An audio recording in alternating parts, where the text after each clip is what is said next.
بسم الله والصلاة والسلام على رسول الله. اللهم صل وسلم وبارك على سيدنا محمد وعلى آله وصحبه وسلم. ازيكم يا حبايبي، عاملين ايه؟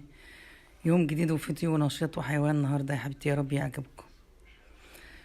تعالوا نشوف المشتريات بتاعت رمضان ده. لا مش هقول بتاعت رمضان ده، لسه شهر طويل يكون خلص وجبنا غيره. ماشي، تعالوا شوفوا الحاجات الحلوة ديت، بس يعني في أسعار معقولة وفي أسعار واو غالية يعني. تعالوا نشوف الأسعار دي النهارده بكام. أم؟ السكر ما شاء الله نزل شوية، هو بقى ب45 جنيه. يا رب ينزل كمان عن كده، يعني كمان عشان رمضان هنحتاج السكر ده كتير. ما اقول لكم اسعار حاجة كده. السكر ب45، والدقيق الفلور ده ب30، وطلع حتى 31 كمان. والبصل الجميل ده، في البصل الابيض طالع بس ب20، يبقى ده ب30، يبقى حلو. قلنا نجيب من ده اوفر واحسن، يعني فرق 10 جنيه مش مشكلة. وزيت شقاوة ده رجع تاني اهوت، 85 جنيه الازازة. والبتنجان الحلو الجميل الطازة ده 2 كيلو وربع ب20، او 2 كيلو ونص، حاجة زي كده يعني، طبين شوية. ماشي يا حبايبي. البتنجان اللي مش راضيين ياكلوا لحمة الغلابة دي زي ما بيقولوا. غالية يا رخر، البتنجان ب10 جنيه، اللحمة بتاع الغلابة. اه غالية ديت. لا عالية، قصدي عالية، اللي هي المكرونة دي من 13 ونص ل14، لكن الملكة اهي ب16 جنيه. ما شاء الله كيس يعني مقرب، معدي ما شاء الله، خش في نص كيلو الا حاجة.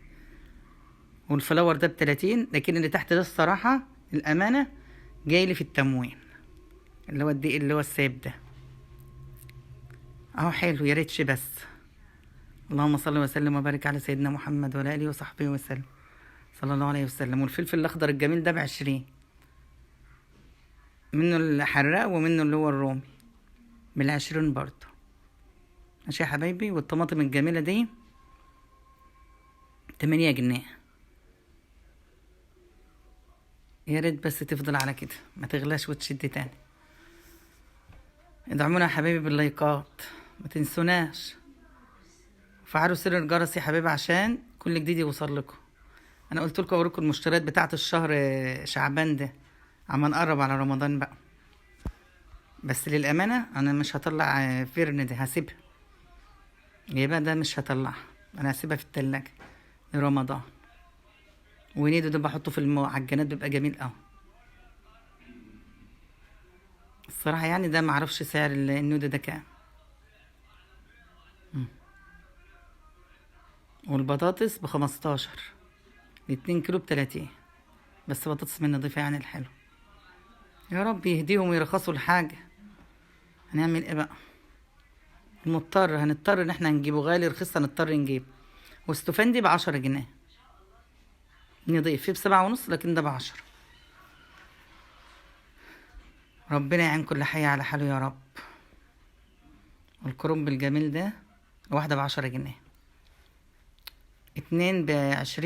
الراجل كان بيقول ب25، جبناهم ب20 اهم. حلوين والله، انتوا شطارتك بقى.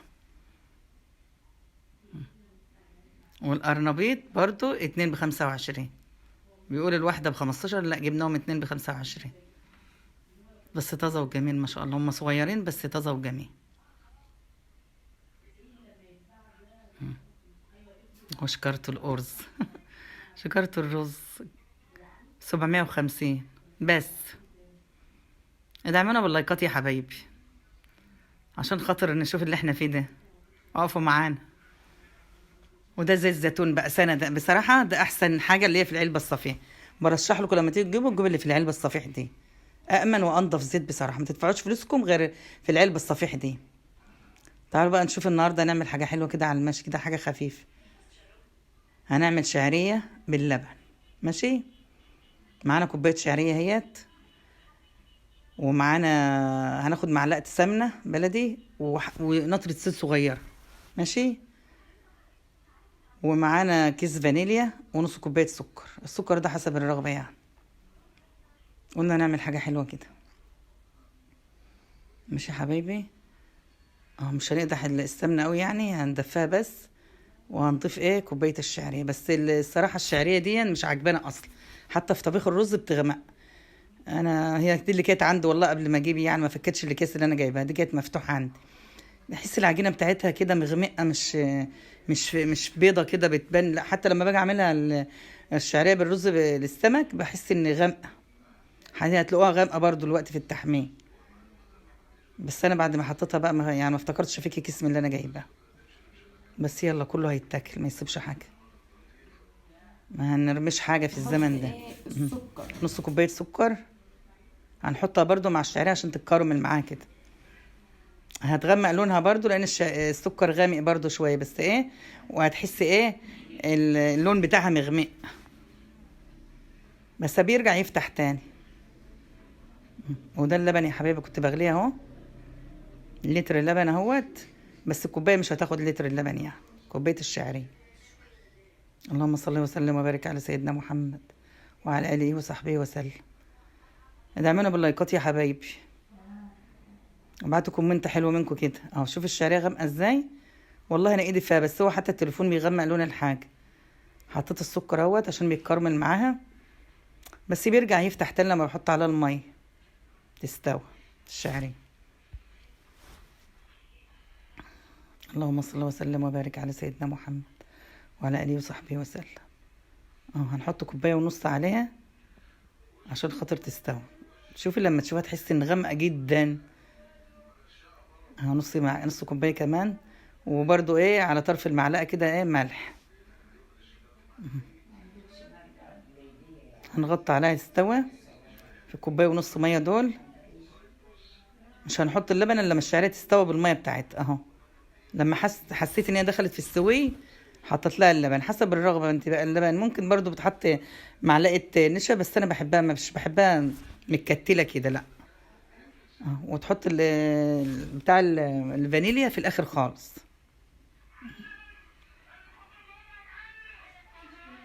تغلي غلوه بس كده وتغطي عليها شويه، بس يعني تغرفيها قبل ما عشان ما تتكتلش في قلب الحل وهي سخنه كده. حسيت ان فتحت شويه بعد يعني ما غلت بالميه، بقت لون الشعريه ما عادش غامق زي الاول. ابعتوا كومنت حلو منكم كده يا حبايبي، ودعمونا باللايكات ما تنسونا، وفعلوا الجرس عشان كل جديد يوصل لكم. اهو غرفناها جميله. ايه رايكم بقى في الفيديو الحلو ده؟